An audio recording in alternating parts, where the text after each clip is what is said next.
बच्चों, मैं तृप्ति सांगानी Saraswati group of education की ओर से आप सभी का स्वागत करती हूँ। बच्चों, लास्ट क्लास में हमने प्रथम इकाई चित्र के संग संग का अभ्यास किया था। आज हम अपनी दूसरी इकाई की ओर आगे बढ़ेंगे। यहाँ पर मैं आपको बता दूं कि दूसरी इकाई है तब याद तुम्हारी आती है। यह एक कविता है। बच्चों, इस क्लास में मैं आपको केवल कविता की 6 पंक्तियों का ही अभ्यास कराऊंगी। बाकी की 6 पंक्तियां हैं, उसका अभ्यास हम अगले क्लास में करेंगे। उससे पहले मैं आपको कुछ बताना चाहती हूँ।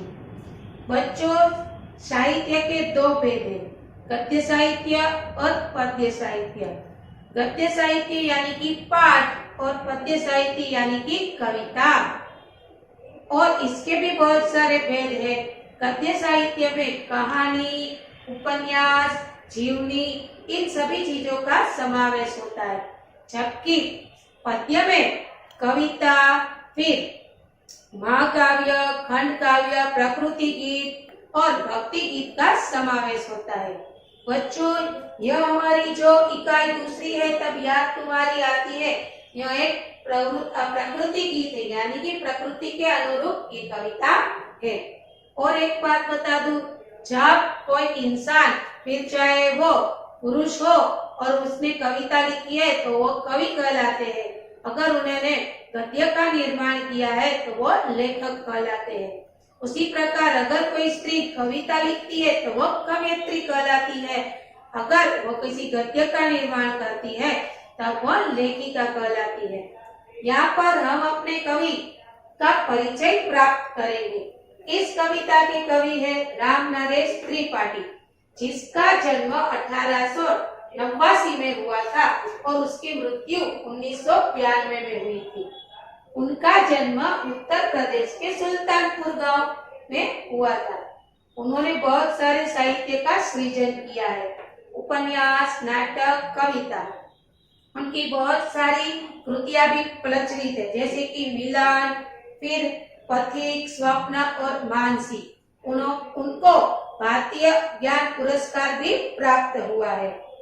इसके अलावा उनकी एक कविता है जो बहुत प्रचलित है, हे प्रभु आनंद दाता ज्ञान हमको दीजिए। अब हम इस कविता की ओर आगे बढ़ते हैं। बच्चों, हमें सुबह सुबह का वातावरण, मौसम बहुत अच्छा लगता है, क्योंकि वह बहुत आह्लादक होता है। प्रकृति चारों ओर खिली हुई होती है। इसीलिए तो हम कभी बार सोचते हैं कि सुबह सुबह पढ़ाई करनी चाहिए, जिससे हमें याद रखने में सरलता होती है और पूरा वातावरण निश्चल होता है, क्योंकि वहाँ पर वातावरण में किसी प्रकार की कोलाहल या तो प्रदूषण नहीं होता है। इसीलिए प्रकृति हमें सुबह सुबह बहुत अच्छी लगती है। और इससे आगे बात करें, अगर बारिश का मौसम हो तब तो प्रकृति और निखर उठती है।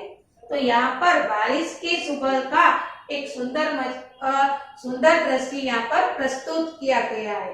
तो हम बारी बारी से इन 6 पंक्तियों का अभ्यास देखेंगे।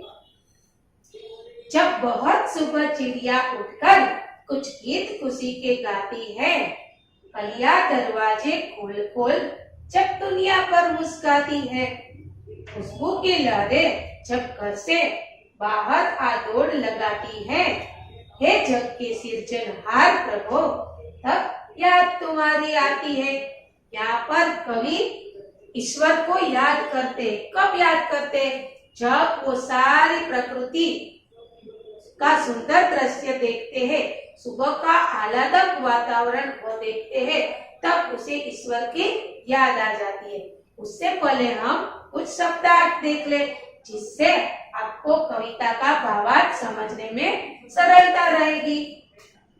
सुबह यानी कि प्रातः काल, भोर, चिड़िया, यहाँ पर चिड़िया यानी पंछी, खुशबू यानी कि महक, सुगंध, लहर यानी कि तरंग, सिरजनहार यानी कि सृष्टि की रचना करने वाला ईश्वर। ओके, अब हम पंक्तियां देखते हैं। यहाँ पर कवि बताते हैं, जब बहुत सुबह चिड़िया उठकर बहुत भोर में जब पंछी उड़ जाते हैं और वो कुछ गुनगुनाते हैं, तब ऐसा लगता है कि मानो वो कुछ खुशी के गीत गा रहे हो। कलियां दरवाजे खोल खोल जब दुनिया पर मुस्कुराती है, यानी कि जब फूल खिले नहीं होते हैं तब वो छोटी छोटी कलियों के रूप में होते हैं। हम कई बार देखते हैं कि रात के समय तो कली इतनी छोटी थी, जब हम सुबह उठते हैं तब देखते हैं कि कलियां धीरे धीरे अपने को प्रकट करती है, यानी कि फूल के रूप में प्रस्थापित होती है। तो जब वो कली पंखी अपने पंखुड़िया यानी कि उसके दरवाजे, यहाँ पर दरवाजा यानी कि पंखुड़िया, फूलों की जो पंखुड़िया होती है वो धीरे धीरे खिलती है। जब वो खिलती है तो मानो ऐसा लग रहा है कि वो सारी दुनिया पर मुस्कुरा रही है। हम भी जब फूल खिले हुए देखते हैं तो हमें भी महसूस होता है, खुशी महसूस होती है। हम भी हंसी का एहसास करते हैं, मानो वो फूल हमारे सामने हंस रहे हैं। तो यहाँ पर कवि ने बताया है कि जब ये कलियां है या वो अपने दरवाजे यानी कि अपनी पंखुड़ियां वो खिलकर बाहर आती है, तब मानो ऐसा लग रहा है कि वो दुनिया पर मुस्कुरा रही है। खुशबू की लहरें जब घर से बाहर आडोल लगाती है, हे जग के सृजनहार प्रभु तब याद तुम्हारी आती है। जब पंखुड़ियां खिल जाती है यानी कि फूल है वो पूरी तरह खिल जाता है, तब वो हमारे सामने मुस्कुराता है, ऐसा एहसास होता है। और जैसे ही फूल खिल जाता है उसके अंदर जो खुशबू रहती है वो चारों ओर फैल जाती है, उसकी महक चारों ओर आ जाती है। तब हमें यह प्रकृति का सुंदर दृश्य देखकर हे जग के सृजनहार प्रभु तब याद तुम्हारी आ जाती है कि आपने इस पृथ्वी पर हमारे साथ साथ इन सारी सुंदर प्रकृतियों का निर्माण किया है, जो हमें बहुत प्रिय है, हमारे लिए उपयोगी है। इसीलिए हे प्रभु हम आपको याद करते हैं। तो बच्चों, आपको यह 6 पंक्तियां समझ में आ गई होगी। मैं अपना टास्क खत्म करूं इससे पहले मैं आपको बता दूं कि इस वीडियो के बाद आपको एक वर्कशीट दी जाएगी जो आपका गृह कार्य होगा। आपको अपना गृह कार्य अपनी रफ बुक में करना है और रफ बुक में दिनांक, फिर वार और ये इकाई कितनी है, पहली दूसरी ये सारी चीज उसमें डालनी है और बारी बारी से सभी प्रश्नों को लिखना है।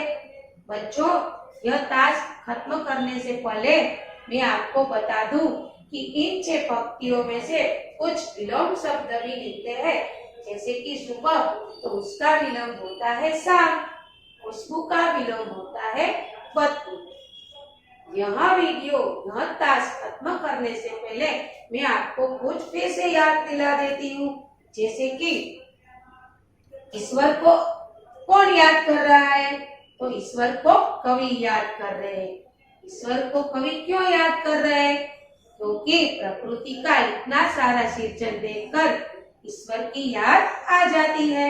और आगे देखें, कलियां क्या कर रही है, तो कलियां दरवाजे खोलकर दुनिया पर मुस्कुरा रही है।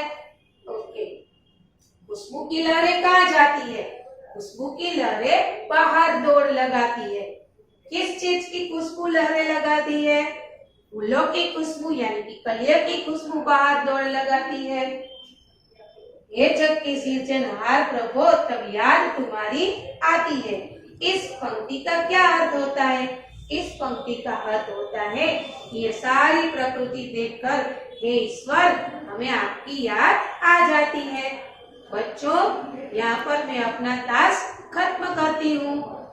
धन्यवाद।